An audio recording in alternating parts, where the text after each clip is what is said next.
Календарная весна всегда наступает в срок, но в природе еще не отшумели последние снегопады и метели. Солнце кажется по-зимнему холодным, а ночи длинными и морозными. Но где-то на дереве, согретом робкими лучами света, запела первая синица.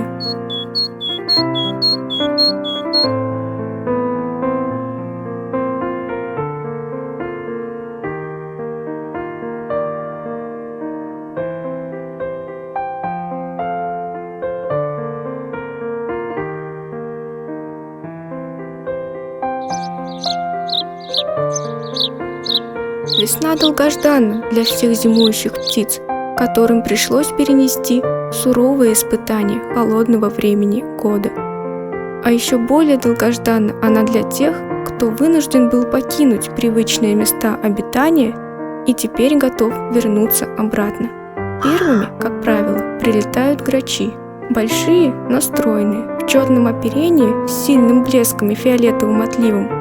Они всегда возвращаются к своим старым гнездам, достраивают и чинят их, несмотря на мартовскую непогоду.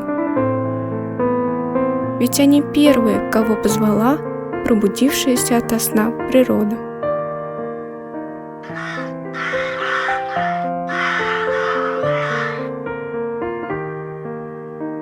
Подобное оживление наблюдается и у других птиц из семейства врановых. Удачно перезимовавшие галки, сороки, серые вороны тоже заняты весенними хлопотами. В такие моменты кажется, что воздух переполнен голосами птиц.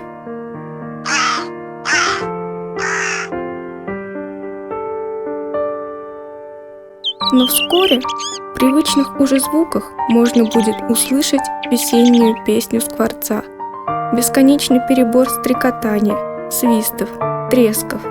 На первый взгляд невзрачные, но по-своему весьма яркие птицы будут стараться занять уже знакомые им скворечники, красоваться пурпурно-зеленым отливом и белыми пестринами на груди.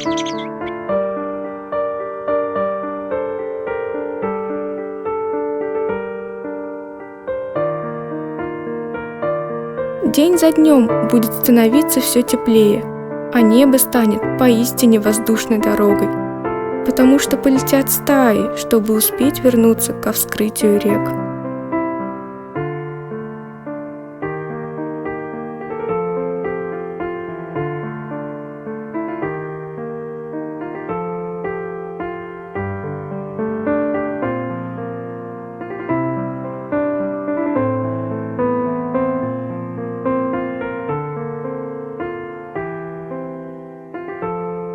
Вместе с ними потянутся из теплых стран и стайки куликов. Они будут лететь далеко на север, откуда-то с южных морей, и останавливаться отдохнуть и покормиться на наших реках и озерах. Так кулики-воробьи и галстучники зимуют на юге Европы, Азии и в Африке, а гнездятся в тундровой зоне Евразийского материка.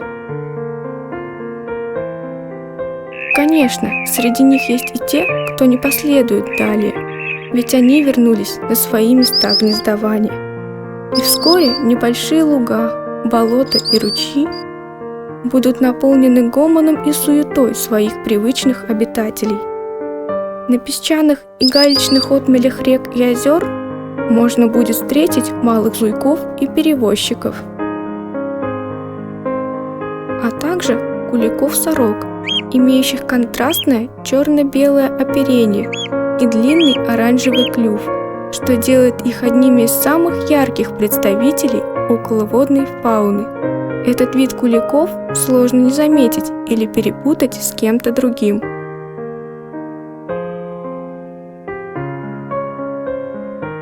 По мере того, как тает последний снег и прорезаются первые листья, начнут возвращаться и мелкие воробьиные птицы.